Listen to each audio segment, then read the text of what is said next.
Guys 10% മാത്രം KCB ആശ്രയിച്ച് ജീവിക്കണമെന്ന് ആഗ്രഹമുണ്ടോ? എന്നാൽ ബെസ്റ്റ് ഓപ്ഷൻ ഹൈബ്രിഡാണ്. ഹൈബ്രിഡ് സോളാറിനെ പറ്റി ഏകദേശം എല്ലാവരും അറിഞ്ഞു തുടങ്ങിയിട്ടുണ്ട്. അപ്പോൾ എന്തുകൊണ്ടാണ് ഞാൻ ഇത് വച്ച് കഴിഞ്ഞാൽ 10% മാത്രം KCB ഉപയോഗിച്ചാൽ മതിയാകുമെന്ന് പറഞ്ഞതിൻ്റെ റീസൺ പറയാം. പകൽ സമയത്ത് ഉൽപ്പാദിപ്പിക്കുന്ന സോളാർ വൈദ്യുതി ബാറ്ററി ചാർജ് ചെയ്യുന്നതോടൊപ്പം അവിടെ ഒരു ഓൺ ഗ്രിഡ് പ്ലാന്റ് ആയിട്ടും പ്രവർത്തിക്കുന്നുണ്ട്. അങ്ങനെ പ്രവർത്തിക്കുമ്പോൾ KCB അവിടെ ഒരു സപ്പോർട്ടായിട്ടാണ് പ്രവർത്തിക്കുന്നത്. സോളാറിൽ നിന്ന് ഉൽപ്പാദിപ്പിക്കുന്ന കറണ്ട് ഡയറക്റ്റും ഉപയോഗിക്കുന്നുണ്ട്, ഓൺ ഗ്രിഡായിട്ടും KCBയിലും പോകുന്നുണ്ട്. രാത്രി സമയങ്ങളിൽ ബാറ്ററിയിൽ നിന്ന് ഡിസ്ചാർജ് ചെയ്യുന്ന രീതിയിൽ സെറ്റ് ചെയ്ത് വെച്ചാൽ KCB നമുക്ക് പൂർണ്ണമായിട്ട് ഒഴിവാക്കാം. പക്ഷേ ഏതെങ്കിലും സാഹചര്യത്തിൽ ബാറ്ററി ഡൗൺ ആവുകയോ എന്തെങ്കിലും ചെയ്താൽ നമുക്ക് KCBയുടെ സപ്പോർട്ട് വേണ്ടി വരും.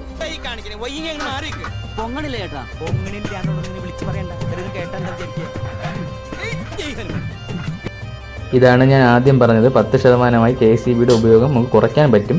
KCB പൂർണ്ണമായും വേണമെങ്കിൽ ഒഴിവാക്കാം. പക്ഷേ അങ്ങനെ ചെയ്യുമ്പോൾ ഏതെങ്കിലും സാഹചര്യത്തിൽ എന്തെങ്കിലും ഒരു ഡൗൺ ഉണ്ടായാൽ, ബാറ്ററി ഡൗണോ എന്തെങ്കിലും ആയിപ്പോയാൽ, നമുക്കൊരു സെക്കൻഡ് സോഴ്സ് എന്ന രീതിയിൽ KCB എപ്പോഴും വേണം. അതുമാത്രമല്ല, ഓൺ ഗ്രിഡായി പ്രവർത്തിക്കുന്ന സമയത്തും KCBയുടെ സപ്പോർട്ട് കൂടിയേ പറ്റത്തുള്ളൂ. ഈ പറഞ്ഞ കാര്യങ്ങൾ നെഗറ്റീവായി ബാധിക്കാൻ സാധ്യതയുള്ള സമയം മഴക്കാലമാണ്. എന്നിരുന്നാലും മഴക്കാലത്ത് AC ഉപയോഗം കുറയുന്നത് കൊണ്ട് അതും ഒരു പരിധി വരെ നമുക്ക് നിയന്ത്രിക്കാൻ പറ്റും. സോളാർ ഉപയോഗിക്കുന്നവർക്കറിയാം, മഴക്കാലത്തും സോളാറിന് ചെറിയ ഉൽപ്പാദനം ഉണ്ടാവും. അതുകൊണ്ട് അത് അതിൽ പരിഹരിച്ച് പോകും.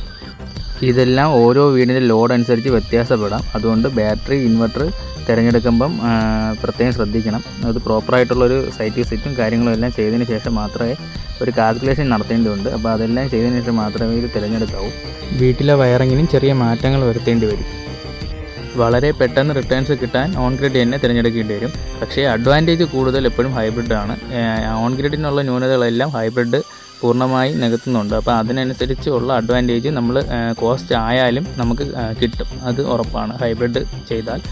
അതുപോലെ തന്നെ ഒരു 2 AC ഉള്ള ഒരു ആവറേജ് വീട്ടിലാണെങ്കിൽ ഒരു 5 kW ഇൻവെർട്ടർ മതി. പക്ഷേ അത് രാത്രി മുഴുവൻ ഉപയോഗിക്കണമെങ്കിൽ ബാറ്ററിയുടെ എണ്ണം കൂട്ടേണ്ടി വരും. അതെല്ലാം പ്രോപ്പറായിട്ടുള്ളൊരു കൺസൾട്ടൻറ്റ് എടുത്തതിന് ശേഷം മാത്രം ഇത് സ്ഥാപിക്കാൻ ശ്രമിക്കുക. അപ്പോൾ അടുത്തൊരു വീഡിയോ ആയിട്ട് കാണാം. ബൈ.